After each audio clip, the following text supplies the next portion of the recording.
देखिए, अब प्रधानमंत्री के भाषणों को सुन के बोरियत होने लगी है। प्रधानमंत्री साल में 365 दिनों में से मुझे लगता है 200 बार भाषण देते हैं और 200 बार जनता को उनका भाषण सुनवाया जाता है। तो उनके भाषण के अंदर कोई ऐसी बात, कोई ऐसा स्पार्क, कोई ऐसी बात नहीं है, एक्स फैक्टर नहीं रह गया कि उनकी बात सुनी जाए। वही पुरानी बातों को वो बार बार जो है दोहराते रहते हैं। और उनको समझना चाहिए कि जो जेनजी का आंदोलन क्यों इतना बड़ा आंदोलन बना, क्योंकि हर बात को कहने का एक ताज़ा तरीका था, हर बात को रखने का एक इनोवेटिव और क्रिएटिव पहलू था। और प्रधानमंत्री को देख के ऐसा फील आता है कि अब प्रधानमंत्री जी को रिटायर हो जाना चाहिए था जब वो अपने पीक पे थे। अब वो जिस तरीके से उतराव उनका चल रहा है उसमें उनके लिए सिचुएशन और ख़राब हो रही है।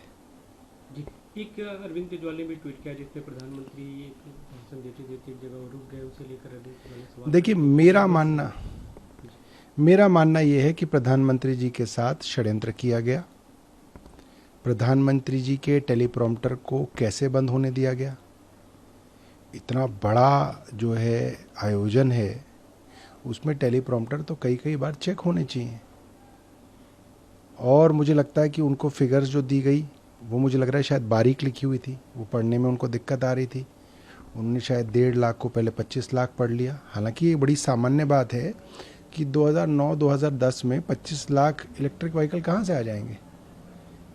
तो ये मुझे लगता है कि कोई ना कोई अंदरूनी आदमी प्रधानमंत्री की छवि धूमिल करने के लिए टेलीप्रॉम्प्टर के साथ गड़बड़ी कर रहा है।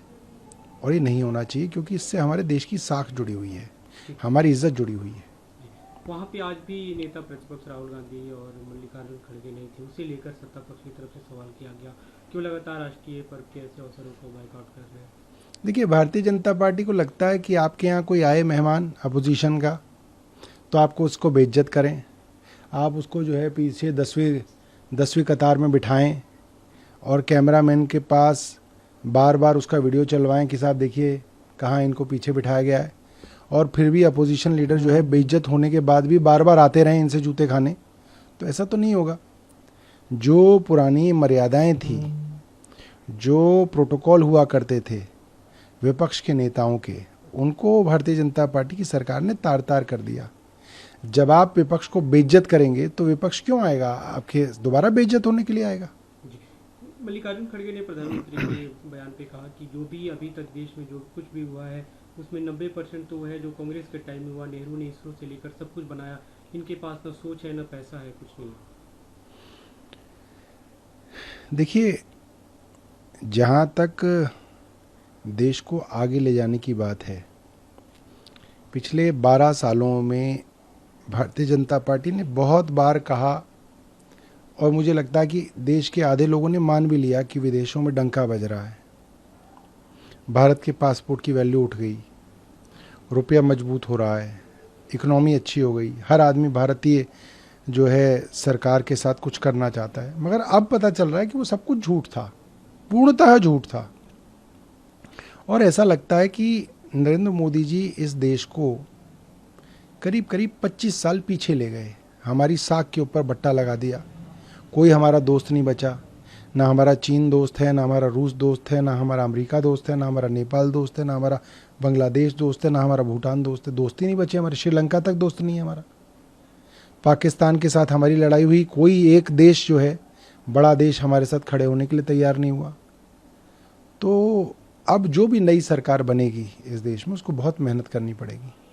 एक अंतिम सवाल, आज रेखा गुप्ता ने भी झंडोत्तोलन किया और इस दौरान उन्होंने काफ़ी बातें की। उन्होंने कहा कि दिल्ली एक्टिव भी है, अट्रैक्टिव भी है, हम लगातार केंद्र के साथ मिलकर काम करें 2047 के विजन को लेकर। और 1.5 साल के कार्यकाल में 5 अस्पताल के ब्लॉक पूरे किए, मेडिकल स्टाफ डॉक्टर की बहाली की जा रही है, ईवी इंफ्रा बना रहे हैं, बच्चों को साइकिल दे रहे हैं। बच्चों को 4,000 रुपये की साइकिल 7,000 रुपये में चिपकाई जा रही है और रेखा गुप्ता जी ने उसके ऊपर अब तक कोई जांच नहीं बिठाई। देश के, माफ़ कीजिएगा, दिल्ली के अंदर करीब 17 लाख गरीब परिवार हैं। 50,000 मीट्रिक टन चावल, यानी कि करीब 5 करोड़ किलो चावल अगर इन 17 लाख परिवारों में बंटता तो हर परिवार को करीब 28 किलो चावल मिलना था। दिल्ली के हर ज़रूरतमंद परिवार को 28 किलो चावल जो अप्रैल के महीने में मिलना था वो नहीं मिला, वो हरियाणा की किसी कंपनी को बेच दिया गया। रेखा गुप्ता जी उसके ऊपर चुप बैठी हैं, उन्होंने अपने मंत्री के ऊपर कोई कार्रवाई नहीं की है, अफसर को सस्पेंड कर दिया। हेल्थ स्कैम के अंदर 650 करोड़ का घोटाला हुआ, 3 अफसरों को जेल भेज दिया, आपने मंत्री के ऊपर कोई कार्रवाई नहीं की। साइकिल के मामले के अंदर हमने खरीद के दिखा दी कि 4200 रुपये की मैं खरीद के ले आया एक साइकिल, आप 1,30,000 साइकिल खरीद रहे हैं और आप 7,000 रुपये की खरीद रहे हैं, और इसमें लूट नहीं हुई। ये तो खुल्लम खुल्ला लूट है। रेखा गुप्ता जी एक निहायत ही कमज़ोर मुख्यमंत्री हैं और उनके अधीन मंत्रालयों के अंदर खुल्लम खुल्ला लूट चल रही है और वो मंत्रियों से सवाल तक नहीं पूछ पा रहे।